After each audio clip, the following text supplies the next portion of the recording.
5 basic body shapes of Taylor guitars. So, did you guys hear the difference between all of them? Okay, cool. So for this part, we're going to talk about the tone woods that we make, and we're going to stick with the GS body shape, the Grand Symphony Big Bull Strummer, but we're just going to change up the woods. You can hopefully hear the difference between the woods. So like I said, one of my favorite tone woods is mahogany.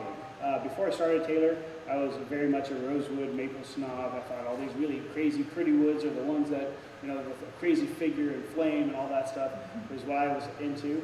And then I started working at Taylor. I started playing a bunch of mahogany guitars. So I was like, ooh, tone-wise, this is what my fingers sound good on.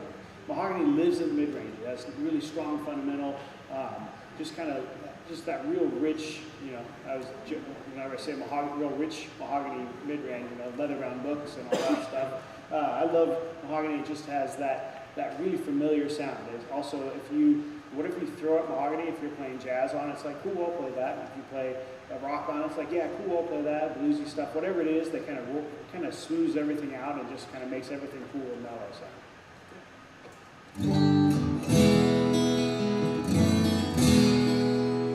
It's got too much highs or lows. It's got that nice little mid-range, especially when your finger pick.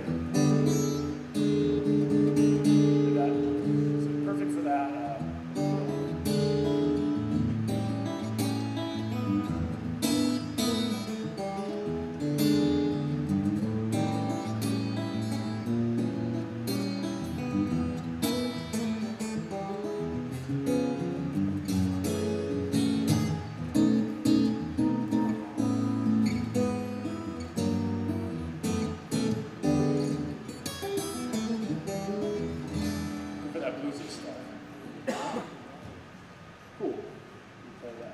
Strum that in a second, and then Well, it's mahogany. Just do that. Now, you were like, what did you guys hear? A lot brighter, a lot more articulation on the top end. There's also a lot more low end to it, kind of hits you a little bit lower. Where this is rosewood. Now rosewood, when mahogany lives in mid-range, rosewood accentuates that top end and that bottom end. It kind of gives a little smiley face EQ. Kind of, and so you have that thunderous lows and super high, crispy highs. A little pocket in the mid-range. So if you're on performing and backing yourself with just you on stage playing guitar, this is a great guitar. A Rosewood Grand Symphony, easy for me to say, Rosewood Grand Symphony with that little scoop in the mids is a great little pocket for your voice. So this is a great guitar if you're the only one on stage playing and singing. Yes? What's the difference between the mahogany and the rosewood in density? In the density of the wood? Rosewood is going to be a little harder, so a little denser, I would say, a little oilier. Mahogany is a little lighter and more porous. Okay. I don't know the scientific answer to that, but that's dumb guitar player speak to answer your question. Oh, that's why mahogany works as a top. Yeah. Yeah. Mahogany bodies and necks, but not so much fretboard. Yeah, no. no. Hard. It's just less dense. Yeah, we use ebony on all our fretboards. If you're playing like that's your low and bass player.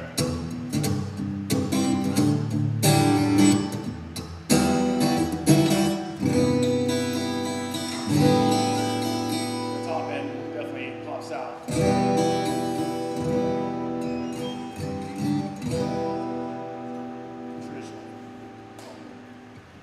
Cool. So the third one we talk about is maple.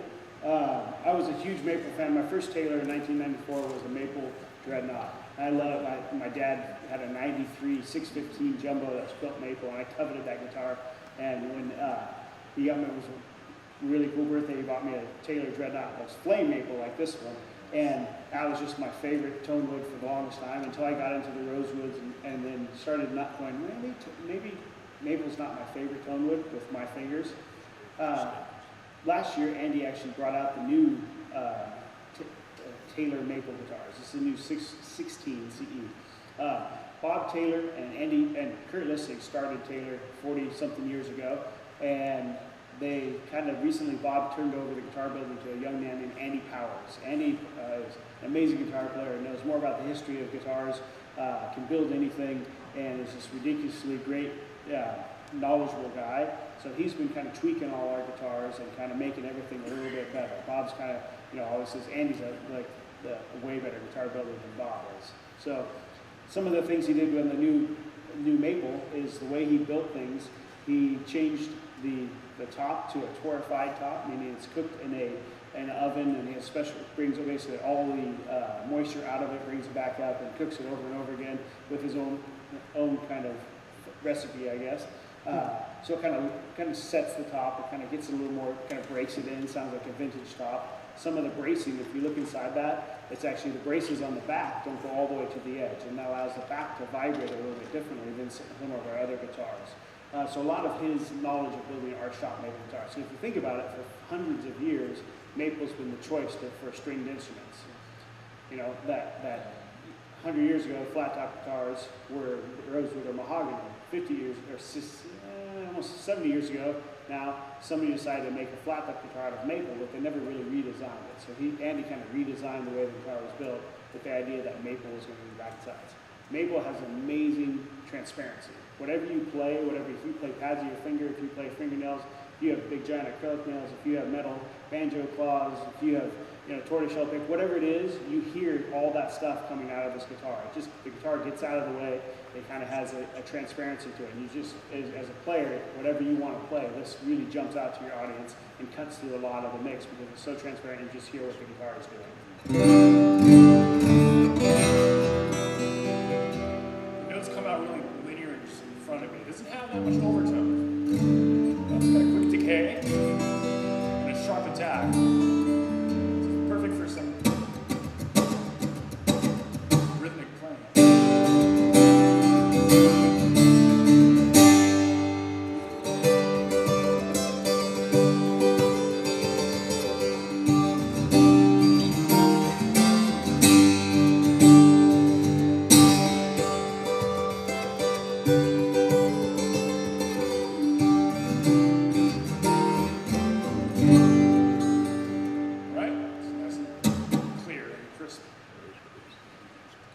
Cool. So those are the three basic food groups of tone woods. You have mahogany that lives in the mid-range, lots of bloom, lots of kind of real strong fundamental. You have rosewood, which super high highs, thunderous lows, the IMAX experience, super wide, little scoop in the mid-range. You have maple, which is that transparency, really fast take, more linear, less overtones. Those are kind of the basic ones because all the other tone woods we kind of compare to those three in trying to describe them. So coming up with talking about tone is always fun. So. This is another one of my favorites. This is koa. Koa is, if you imagine a mahogany tree and a maple tree, cross-pollinated, had a little baby tree that grew up on the big island of Hawaii at 5,000 feet and above. That's the only place on the entire planet where this koa comes from. So it's really just a speck of land in Hawaii. And it kind of has that real rich mahogany mid-range, but it has a little sparkle that's even higher than maple, way up on top of a little cartoon bird sitting on your shoulder. And especially a koa top, the more you play it, the more that low-end rosewood kind of growl comes in. I was doing a road show in Nashville a few years back, and I said that, and we had a new koa guitar, and somebody in the audience said, "Oh, I have an old koa guitar, like a 15-year-old koa guitar. You want to hear what it sounds like?" And live without a net. Let's hope this works. And he brought up on stage, and everybody was just like jaws hit the ground, like how much more bass it had after 15 years of playing it. So it was pretty cool. So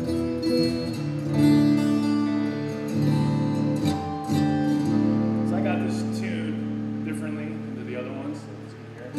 Double drop D, so the high E's are down to D, and the B up to C. So it's got this dominant sus chord, whatever you call it, which is cool sounding. So I do this kind of.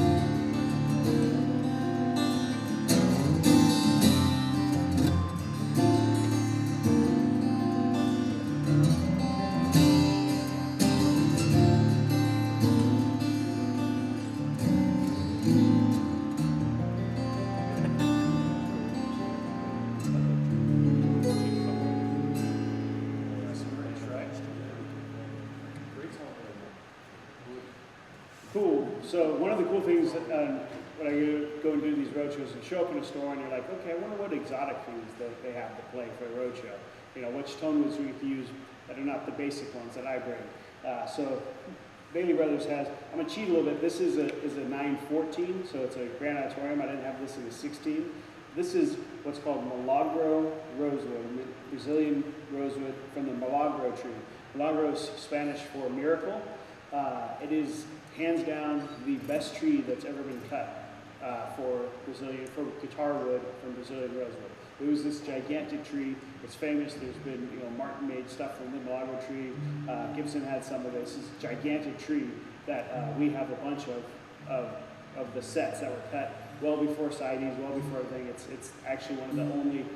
It's the Brazilian rosewood that you can take around the world and make and it's totally, completely ethically cut and legal, and it's the miracle tree. So we did a run of 900 series guitars in Brazilian rosewood. People are like, what does Brazilian sound like? Well, it's if you, let's say, Indian rosewood, you have those thunderous lows and super high highs, and you have maybe 24 bands of EQ in between there. This is like a 48 band EQ. Everything, there's just more of everything. Kind of has that Indian rosewood, but just more and more and more and more. And if you don't hear a difference, count yourself lucky because it costs $1 Brazilian. So.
Say, okay, design up a bunch of guitars and we'll build them and take them on the road. This is Tasmanian myrtle wood.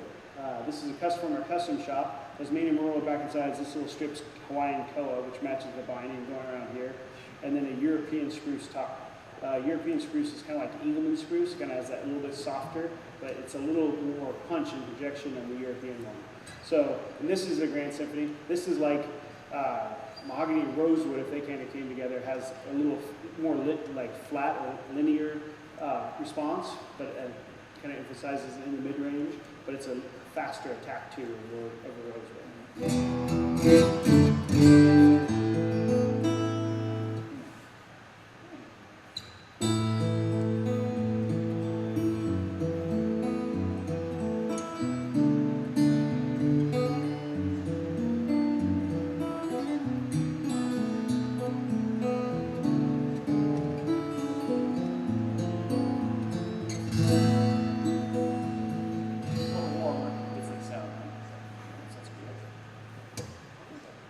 So those are kind of some tone woods that we use. Is there any tone wood or any questions about woods or shapes, anything we've covered so far? Okay, cool. Any questions about Kenny's personal life?